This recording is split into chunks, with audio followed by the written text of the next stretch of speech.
Assalamualaikum warahmatullahi wabarakatuh. Perkenalkan, nama saya Ayudi Fahartanti dari Prodi Sistekin Universitas Widya Gama Malang.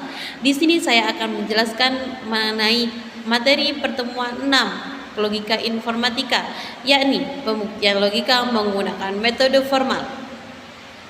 Apa itu pembuktian logika? Pembuktian logika adalah serangkaian langkah penalaran formal yang digunakan untuk memastikan bahwa sebuah kesimpulan benar berdasarkan premis-premis atau pernyataan awal yang sudah diberikan.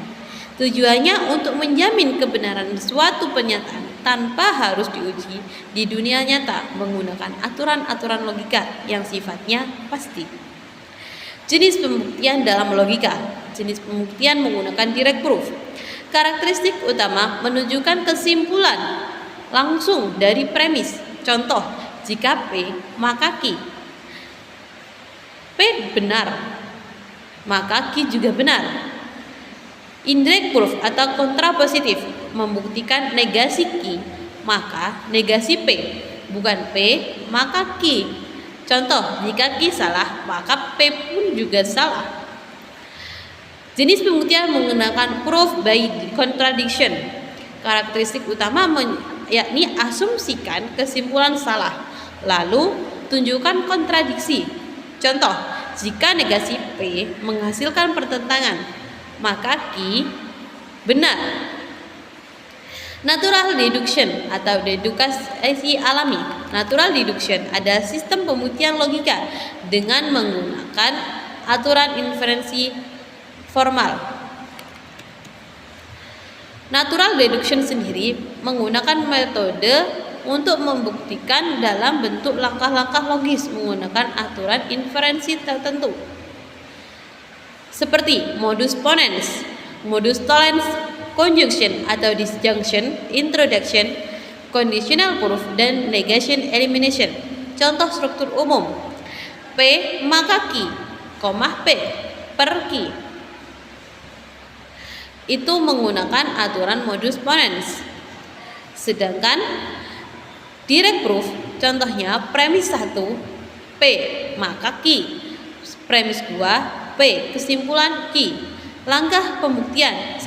Asumsikan P benar. Dari P maka Q harus benar juga. Jadi Q terbukti benar. Jika ini sering muncul dalam algoritma if then dalam pemrograman. Contoh menggunakan proof by kontrapositif. Premis P maka Q. Buktikan dengan negasi Q maka negasi P. Langkah awal yakni asumsikan negasi Q itu benar. Jika P benar, maka Q harus juga benar juga. Tapi Q salah, ya maka kontradiksi. Maka P tidak bisa benar atau negasi P. Terbukti bahwa P maka Q ekuivalen dengan negasi Q, maka negasi P juga. Contoh proof by contradiction.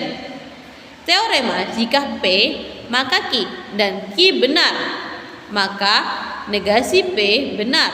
Langkah: asumsikan P benar. Dari P maka Q seharusnya benar tanpa diketahui negasi Q benar atau kontradiksi. Jadi asumsi P salah, maka negasi P benar. Teknik ini sering digunakan dalam pembuktian teorema matematika dan algoritma. Misal, pembuktian bilangan prima tak hingga.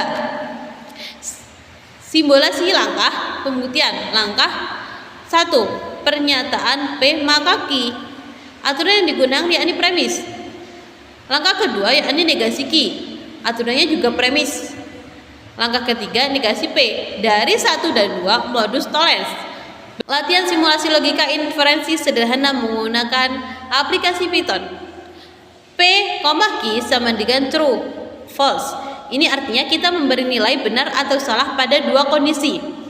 Misalnya P sama dengan benar, Q salah. Premis 1. Not P or Q. Ini adalah cara komputer memahami kalimat jika P maka Q. Premis 2. Not Q. Ini artinya Q tidak benar. Konklusinya, not P. Jika Q tidak benar, maka P juga tidak benar. Print di sini menunjukkan arti atau menunjukkan komputer akan menampilkan hasil apakah penalaran ini benar atau salah. Print pertama yakni print premis 1, P maka Q. Premis 1, print premis 2, negasi Q. Premis 2, print kesimpulan negasi P. Titik 2, konklusi. Print validasi modus tollens. Premis 1 and premis 2 sama dengan konklusi. Bagian ini menunjukkan percobaan sederhana di Google Colab. Kita menguji apakah suatu bentuk logika, misalnya jika P maka Q, benar atau tidak dengan bantuan kode Python. Dengan memberi nilai benar atau salah pada P dan Q, komputer akan menunjukkan apakah kesimpulan yang kita dapatkan itu sudah sesuai aturan logika. Tujuannya supaya kita bisa memahami logika secara praktis, bukan hanya teori. Contoh kasus informatika, jika sistem terhubung ke internet, maka server tidak dapat diakses. Kesimpulannya, sistem tidak terhubung ke internet. Simbolisasi P, sistem terhubung ke internet. Q, server dapat diakses. P maka Q, negasi Q sama dengan negasi P menggunakan modus tollens. Sekarang kita masuk ke diskusi kelas.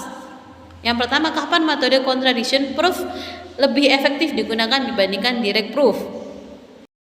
Kapan metode contradiction proof lebih efektif digunakan dibandingkan direct proof?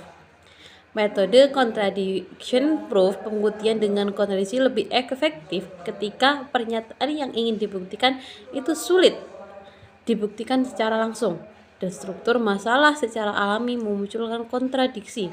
Yang ketiga ada objek yang dibicarakan memiliki sifat non-konstruktif. Soal kedua yakni bagaimana bentuk dedukasi alami dapat diterapkan pada sistem logika AI rule-based reasoning. Deduksi alami dapat diterapkan pada sistem logika berbasis aturan dengan cara 1. Aturan inferensi dalam deduksi alami. Kedua, yakni sistem rule-based reasoning expert system bekerja dengan if-then rules, aturan produksi yang secara logis identik dengan implikasi. Mesin interaksi inference engine yang menerapkan aturan seperti modus ponens atau modus tollens. Yang ketiga, dengan demikian pemrosesan pengetahuan dalam AI menjadi mirip langkah dedukasi alami dari premis, terapan aturan menghasilkan kesimpulan. Sistem dapat melakukan forward chaining, menurunkan fakta baru, dan backward chaining, mencari bukti untuk tujuan tertentu. Soal ketiga yakni apakah semua pembuktian formal ini bersifat deterministik? Tidak semua pembuktian formal itu bersifat deterministik, karena deterministik terjadi ketika terdapat alur inferensi yang tunggal dan pasti. Hanya ada satu cara yang sah untuk bergerak dari premis ke kesimpulan. Latihan pembuktian nomor 1. P maka Q, Q maka R, menghasilkan P maka R, gunakan silogisme hipotetik. Nomor 2. P dan Q, negasi P, menghasilkan Q, gunakan silogisme disjunktif. Kita mulai dari nomor 1. Nomor 1 mulai dengan mengasumsikan P karena ingin membuktikan implikasi P maka R. Dari P maka Q itu tadi kita ambil Q, yakni modus ponensnya. Dari Q maka R kita ambil R-nya, modus ponensnya lagi. Setelah R terbukti, dari asumsi P itu kita tutup asumsi dan menyimpulkan P maka R, implication introduction. Ini persis mekanisme silogisme hipotetik, yaitu P maka Q dan Q maka R sama dengan menghasilkan P maka R. Nomor 2 yakni P dan Q, negasi P, menghasilkan Q menggunakan silogisme disjunktif. Caranya yakni kita beri P dan Q, artinya salah satu pasti benar. Juga diberi negasi P, artinya P pasti salah. Maka yang tersisa hanyalah Q sebagai nilai yang benar. Ini adalah bentuk klasik dari disjunktif silogisme. Dari P dan Q dan P salah, otomatis Q itu benar, atau bisa memiliki elimination untuk bentuk formalnya. Kesimpulannya, pembuktian logika adalah seni berpikir sistematis, mengubah asumsi menjadi kepastian melalui langkah-langkah rasional. Sekian yang dapat saya sampaikan mengenai pembuktian logika menggunakan metode formal. Mohon maaf apabila ada kesalahan kata atau penjelasan. Sekian, terima kasih. Wassalamualaikum warahmatullahi wabarakatuh.